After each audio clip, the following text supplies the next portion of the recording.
Hi there, this is Steve Hackett. You're on the All Over the Place podcast where the fun sanity never ends. Hello and welcome back to All Over the Place. I'm your host, Eric Provoznik, and we've got an awesome show. We always have an awesome show, but this one's even more special awesome today. And we got the two co-hosts in the house. Jim Culver, how are you, my friend? I am great. How are you?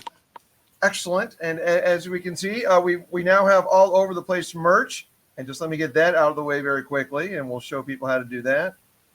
And there you go, folks. That's how you acquire All Over the Place merch. T-shirts, hoodies, mugs, coffee mugs. We got it all there. So, sporting that one. And also Christine with us in the house today. Hello, Christine. How are you? I'm great. Good Jim, my friend. And you, my love. How are you? We're great. All right. So, and as I mentioned, a most excellent show. And we have with us another member now of our Second Timers Club, and Mark Daly, chiming in all the way from across the pond. How are you? How's it going? Thanks for having me back. Oh, an absolute pleasure. You know, like the last time we had Mark on the show, I was about a month removed from seeing him open for Jeff Tate, and there's been a boatload of new music since. We've got more new music coming later this year. And Mark, you just you're a guy who stays very busy, whether it's making videos, singles release, and making videos as well. And a member of your band, his name is James Brown, but I'm convinced you are the hardest working man in show business right now. How do you do it? It's been busy. But a lot of fun.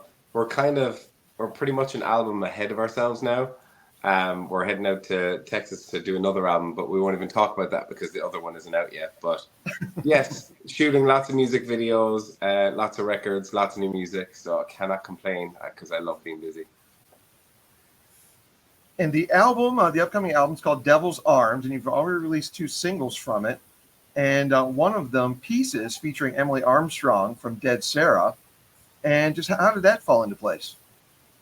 It was unbelievable because I was writing that song in my studio at home, like this small little studio, and I was writing it, and I just straight away knew it was a duet song. And I started doing like the back and forth lyrics where they're like kind of talking to each other and the chorus together.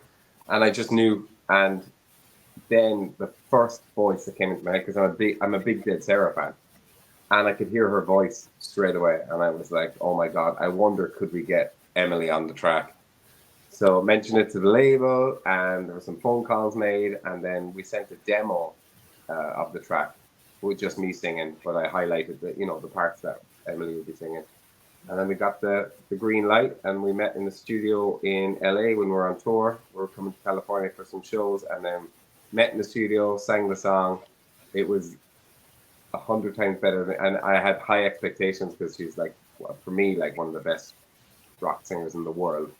I just came in, absolutely nailed it, and was just amazing. So I really love how that track turned out. It's so amazing to have her on it. Awesome. Love energy when that comes together like that. Now, so do we envision any maybe co-headlining tours coming up with Mark Daly and the Ravens and Dead Sarah? I'd never say no to that. Well, on that note, you've got the tour coming up later this year, and we'll get to who you're going to be with. Actually, no, you're going to be with Richie Kotzen. Yes. And famed guitarist. And now, I think the last time we talked before, we've talked, it was a different conversation, but on your fan club meet and greet type, or an album listen, that's what it was, or a video listen. Yes. And you guys were avoiding Arizona, despite you saying how much you like the desert. On this upcoming tour, I did know Arizona's being, for the moment, nothing in Arizona. However, I noticed, because I have a mind like this. You saw the gap. I try to be a part-time promoter. Of in between your date in Vegas, I believe, which is September 21st, and you're not going to be in Colorado until the 25th. What do you say? The desert that you guys claim to love, we're here for you. I think what you're thinking is correct, but I have no confirmation. But yes, I think you're on the right lines. There should be a show added around there at that time, I think, which would be amazing. Fingers crossed. At which point I break this baby out again, because I've turned into one of those people who wears the T-shirt of the band that I go see. I don't care what they said in that old movie. You're that guy, really? Yeah. I love it. Never change. Or maybe I'll wear this shirt and like You're wearing the shirt of your show. We'll do a trade.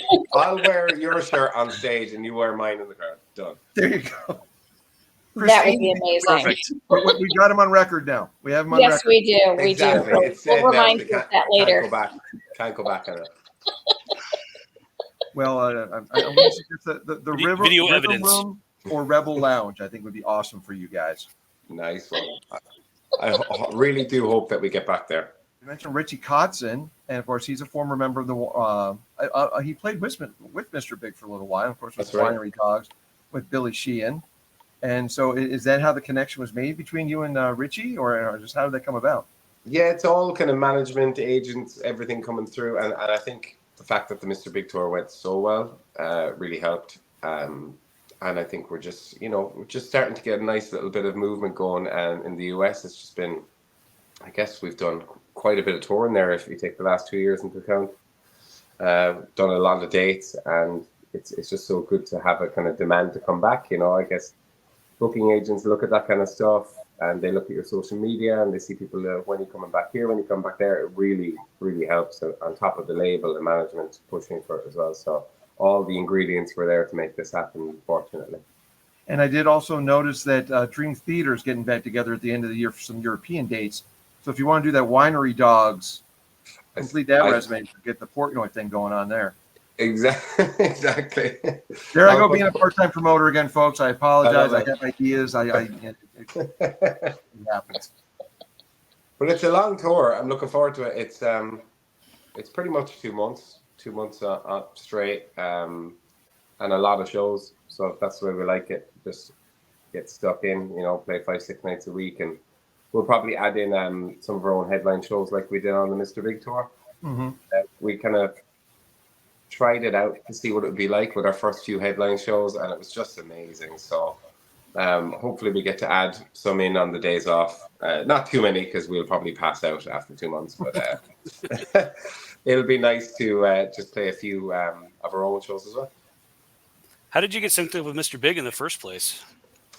I did a show with Eric Martin in Ireland, and Jeff was on the bill as well, and he's very good friends with Jeff. So again, it was like, in the music industry, as you go along, you find out it's really handy to make connections and make friends and play shows and put your hat in the ring for these things. Because when we asked about the tour, I thought it was the biggest long shot. And then when the Mr. Big dates came in, I was like, oh my God. And it seems to be like that way again now with this upcoming tour. It's just every tour that we get, it's like, oh my God, this is real. This is actually happening. And it's just so exciting. Awesome. And what's the response been like with when whether you're opening for Mr. Big or like doing one of those in between shows? What's the response from the crowd been like for people who may be doing both shows? This last tour, I feel like we really found exactly like we're always messing with our set lists and always trying to figure out new stuff. And we actually just started playing the new record on tour, and it was pretty much the entire before it was out. But we managed to get some hard copies for the tour only, go old school and have it out only on CD. And the reaction to all the new songs was amazing. So we kind of took a couple of the old ones, but mostly played the new album. And the reaction was just insane. So I can't wait to get back out there and play that set. But I know I'm going to El Paso in July. And we're going to be writing a new record, and I know one of those new songs is going to sneak into the set list, and we're just a sucker for playing the new stuff as soon as possible. So are you guys going to be going back to Sonic Room Studios again? Yeah, we're heading back there in July with Brian Virtue again. Mm-hmm. Nice. It's just we're replicating what happened the last time. It was so enjoyable, and I feel like we've really tuned into exactly how we want the music to turn out now. So. Between the new record and the next record, I'm just super excited. But I have to try and focus, because as soon as I've written new songs, I just, the old stuff is old stuff to me. I'm just like, yeah, that's old stuff. Let's move on and do another record. And I have to realize that the Devil's Arms album isn't even out yet, so I need to calm myself down and not get carried away. But we'll definitely sneak in a new one on the upcoming Kotzen tour as well. I'm curious, how much, and you kind of mentioned about how things come out online ahead of time. You might sneak something into a playlist. How much does like the label help dictate some of that stuff, or you just kind of do your thing with the The way I social was media talking and to, all that?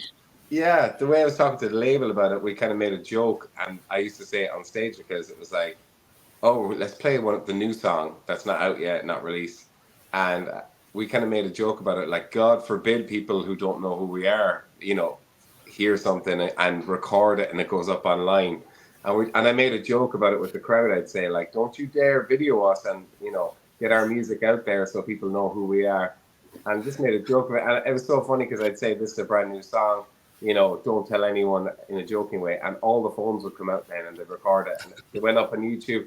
And I was Heaven delighted forbid. because if that gets into the friends and it increases the fan base, then I think All it's good. it's different now. I think with new music, you can just promote, even if it's not released. I'm just like, bring it on. Well, don't get sick of playing Devil's Arms by the time you get to one of those hopeful shows here in Arizona, because No, I because won't. of someone recording that one, I think it was the New York show I watched, and so yeah, I'm loving the evolution of the band and that same excitement, because when I saw you guys open for Jeff Tate, I'm like, I dig this. This is good rock. This is damn good rock and roll. So I'm looking forward to hearing the new stuff and the classics as well. Nice one, thank you. And I mentioned at the top that or earlier that a member of your band, James Brown, and the other guys. And what I love about the social media, like, and if you're not following Mark on either X or Instagram or Facebook as well, there's such a great camaraderie with you and the Ravens. And as you guys keep playing together, and just tell us about that growing rapport within the band, just how it helps the sound. It's just so easy working with these guys because they're just like, one, they're unbelievable musicians and just like fantastic, like to even studio performing live, whatever. We all get on fantastically, but we're not in each other's pockets either. We're not like in each other's faces all day. We're not like getting sick of each other because we all have our little bit of space. And then when we're all like backstage together, we get on fantastic. And it's all becoming kind of the last couple of years just telepathic. Like when we're writing the songs in Sonic Ranch, I realized we all just knew what each other were doing. And I've heard bands say that over the years, saying like you start to know, like, I know what James is going to do and he's reading my mind. And I feel like we've gelled in that way now. And when we went in to do the Devil's Arms record, I was like, whoa, this is a proper band sound now. Whereas like the stuff I had done before was all on my own with a producer. So it was really nice to have this like full band, and it's different live because the boys are playing their parts, what they wrote in the studio when we're recording. So it just gives it a different feel, and I'm loving it. And I should note too that this is going to be your first, like, it's weird to say full-length album in today's day of streaming and just the EPs you put out in the meantime too. But first proper album since 2018, when the stars aligned. So what was it like going in there and just knowing that you're going to make a full album as opposed to just like a 3 to 4, 5 song EP? I love that feeling. I love the album feeling. Like EPs are fun. Like we've done quite a few EPs in the last couple of years, but just there's something different about an album. It just feels special, So having a full length album, and the fact that we're getting a vinyl as well for this new album, I'm like, yes, I've always wanted my own full band vinyl. So it's like another tick off the list of things I wanted to do and goals and stuff. So yeah, yes, I'm glad you brought that up because I was going to get to it earlier, but because I like the vibe of what you said earlier about finding a date here in Arizona or nearby Arizona on your way to Colorado, you guys are going to be offering the Devil's Arms is going to be vinyl exclusive to the tour. So you've got to come and see you guys at a show to get vinyl. And I'm excited for vinyl for you guys. So nice. Hopefully I want to drive to Vegas. I mean, I will if I have to. Again, Rebel Lounge or Rhythm Room. Come on here to Arizona. All right, we'll make it easier for you. We'll just stop by there. It'll be grand. It'll be grand. I'll meet you on the 10 or up. I'll come up to 40 for the drive to Colorado. I'll meet you guys. Yeah, there. we don't want days off anyway. It's boring. We just want to play. I'll catch you in a cool little bar up there in Flagstaff for the drop off. That sounds good. That sounds good. And before I forget, and I wanted to ask you because this was brought up again on that the fan thing. you've got the coolest little roadie, your son Noah. Well, how's he doing, and how's he responding to the new music?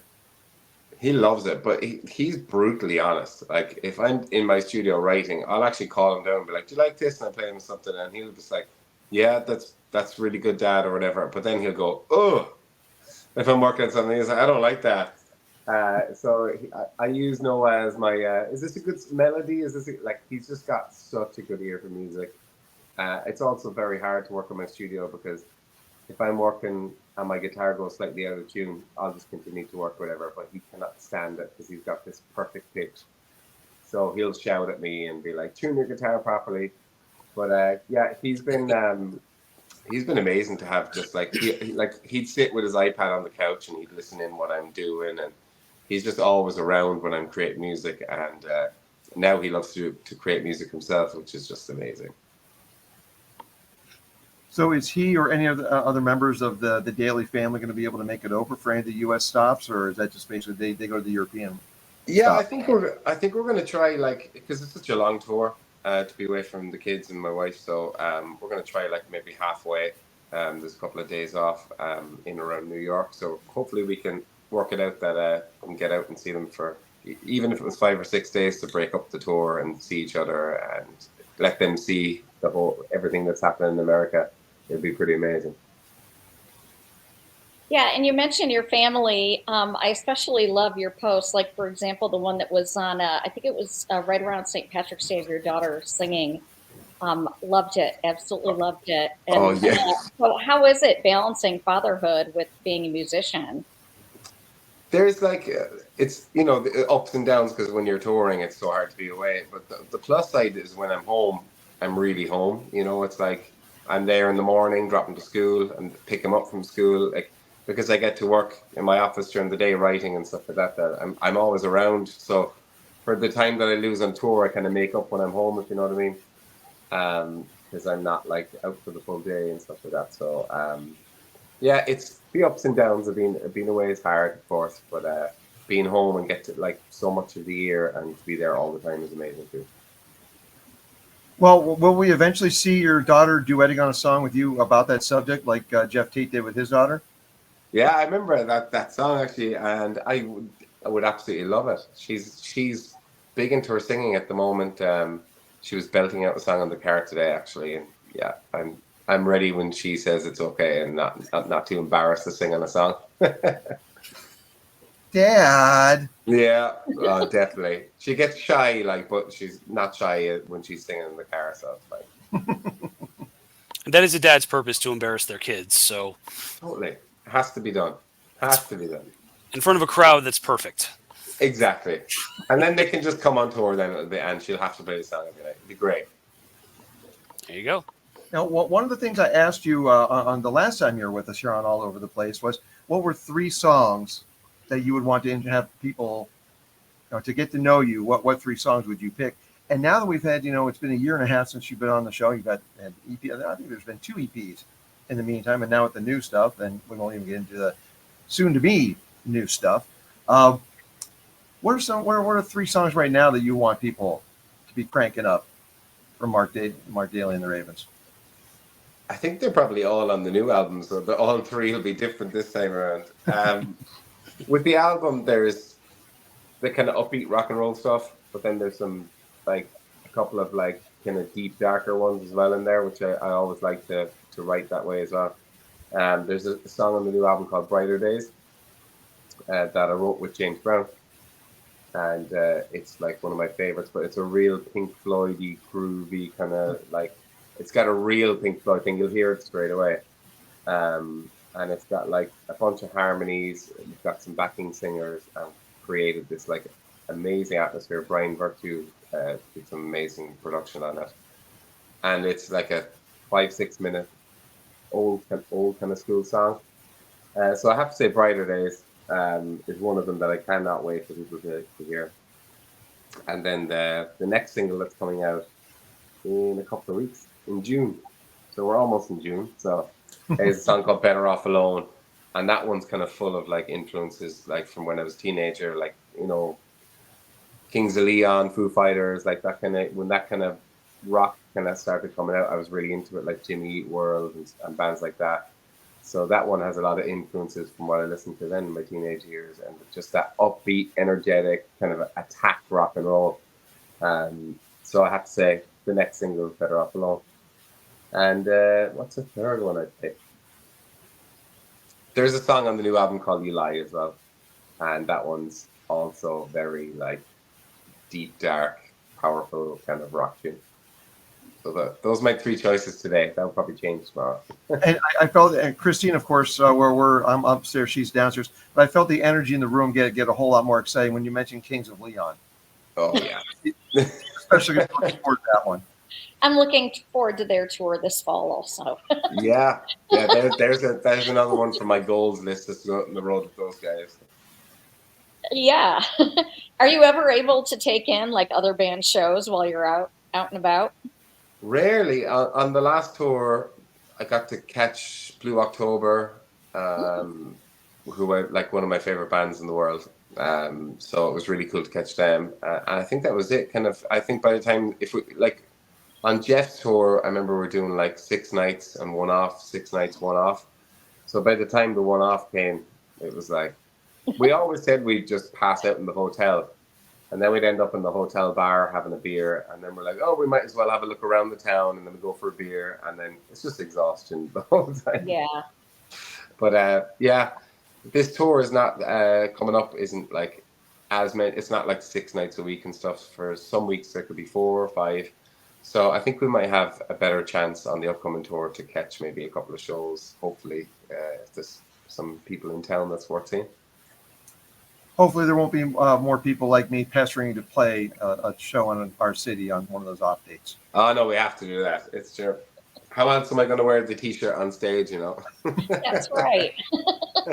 I think I mentioned it before. Catholic guilt. I'm a professional Catholic. I'm good at guilt. So. And Perfect. speaking of the merch thing, I wanted to mention to you, Mark, because I was looking at your website and I noticed that you have women's specifically women's shirts. And thank you for providing that, because a lot of bands just do unisex, and I can't stand that, strangling collar. Yes. Little V-neck or scoop is always nicer for the ladies.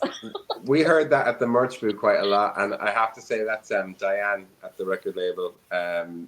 She was like, we need V-necks, we need the ladies' tops, and like got straight in and got it done. And we did hear that a lot. I was like, oh my God, they're so comfortable, and like it was amazing to have those. So we're going to do that with every line of merch, is to have ladies and V-necks and stuff. Awesome, thank you. Yeah, of course. You hear that, folks? A crowd pleaser, Mark Daly. So make sure you get out there. They're going to be on tour with Richie Kotzen later this year, coming up in the fall.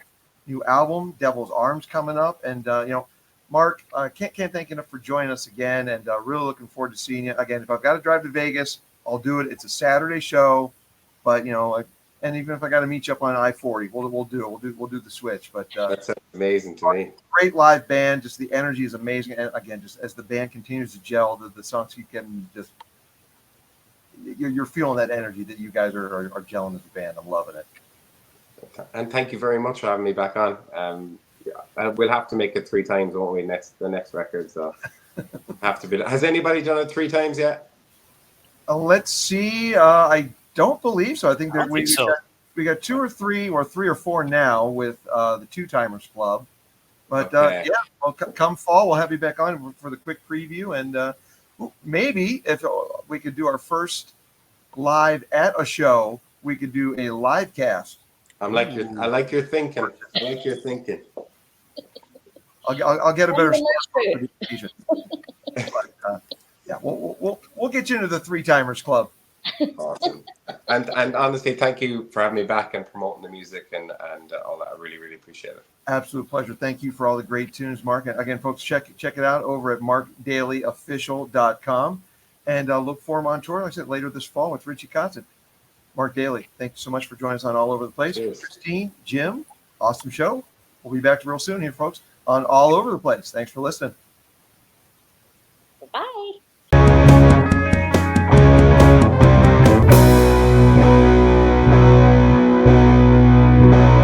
All Over the Fun Sanity never ends.